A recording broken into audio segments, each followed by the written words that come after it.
someone behind you was going like this. Like he almost passed out. And then he almost passed out, so I'm going to, I put a mic on him. CapeHart, what's your question? I'm alive and well. Governor Christie. Yeah. I heard you say that you have your feet firmly planted next to President Obama on this issue, but the key difference between you and the president is, while you support putting the civil rights of a minority up for a public referendum, the president is certainly not in favor of that. So has he said that, Jonathan? If you were president, has he said that? I haven't heard him say that. That he would. I haven't heard him say he was opposed to it. Governor Christie. Have you heard him say it? Because I haven't heard him say it. The president has said he is silent on this, like he's silent on every issue that's difficult. He's not silent on this. Governor Christie. He's been silent on it, Jonathan. Governor Christie, he is not. The president and the Justice Department have made it clear that they believe that the so-called Defense of Marriage Act is unconstitutional. They're not supporting it in any of the court cases going through the federal court system. As president of the United States, would you support that? He's told his lawyers. Support that? He's told his lawyers to take a position, but hold on, Jonathan. First of all, I used to be a prosecutor. I don't know if you did too, but I'm not going to be cross-examined by you this morning. Secondly, I'm having fun trying. I know you're going to lose, so let's just move on. Because I would love for you to answer the question. Here's the answer to the question. Let's have the president of the United States show some courage. Come on this program, look into the camera like I'm looking into the camera, and state his position. He won't, because he wants to have it both ways. I'm not looking to have it both ways. I vetoed the bill. That's my position. What I've offered to the supporters of same-sex marriage is, if one of your reasons for why I should have voted for signed it was because you're telling me the majority of the people in New Jersey want it, then prove it. Put it on the ballot and prove it. At least I'm standing up for what I believe in. The president has hidden on this issue, Jonathan. He's hidden on it. He wants to have it both ways. And the public pronouncements from the president on this, out of his mouth, well, I disagree with you on that, Governor, if you opposes same-sex marriage. The president opposes same-sex marriage, Jonathan.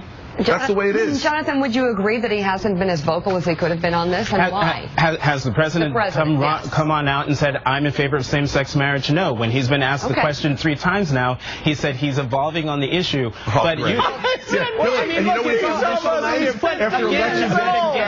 Again, I go back to after Election Day 2012 when he has no more political risk.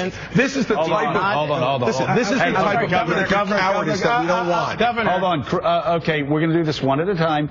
Jonathan, so you say he's evolving on the issue. I said the president said he's evolving on the issue, but through the Justice Department and in his own pronouncements, he doesn't believe that the so-called Defense of Marriage Act is constitutional, and he's directed all federal lawyers to not defend it in court. Governor Christie on this. I think the president can't have it both ways on this. I was taken on when I looked 2.5 years ago to run for Senate in New York by a community of people in New York City who believed that I was opposed to same-sex marriage. I had the same position as the president, was criticized for it over a period of time when I ran for Senate in Tennessee, and over a period of time changed my mind. So I would agree, you deserve protection in defense of that, because the president should be more forthright. But I'd say this.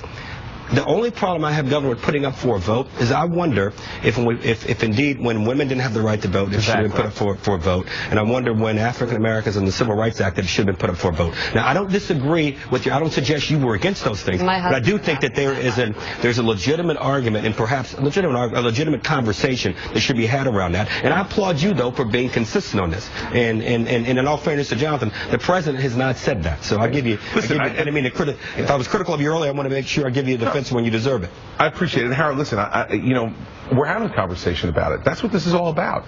And people ask me, why do I think they didn't want to put it on the ballot? You have to ask them. What they've said publicly is that they don't want to put a civil rights issue on the ballot. But I'm glad the Civil Rights Act in the 60s was not put on the ballot. Guess what? Me too. Right.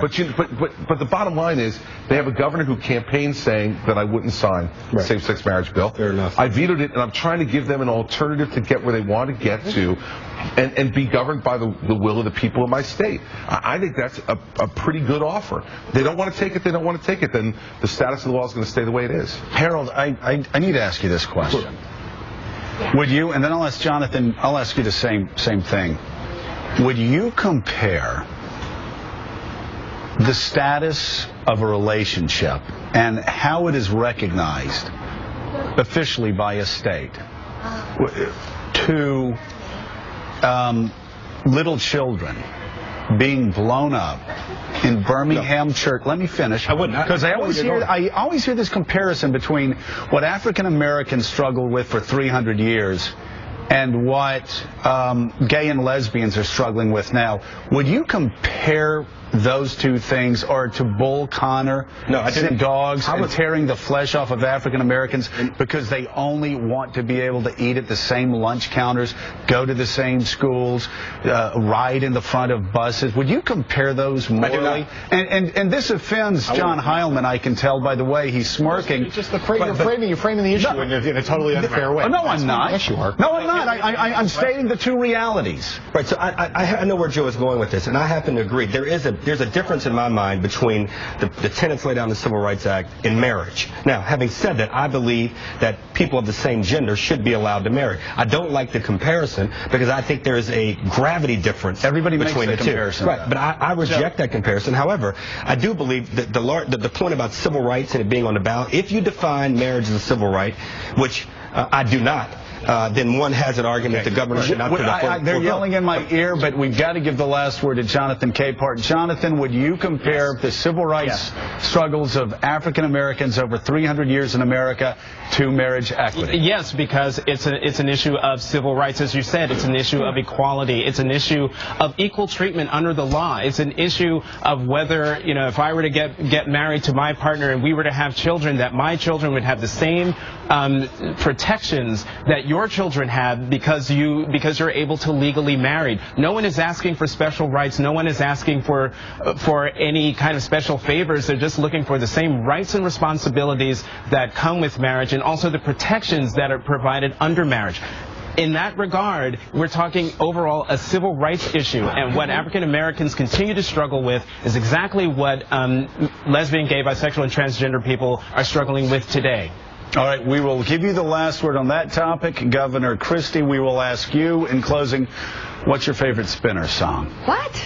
Yeah. That's ridiculous. Listen, I'm not, I refuse to answer that. Okay, because you don't know. You know what it is? Because you're minimizing our discussion this morning, Joe, by bringing up the Spinners. And by the way, I see there are a lot of people. No, hold on a second. Listen about my 10% I'm sorry. The last time I checked, you were still a prosecutor. I don't know if you think that this cross-examine routine that you do with Gail on public access television New Jersey is going to work on me. But brother, guess what?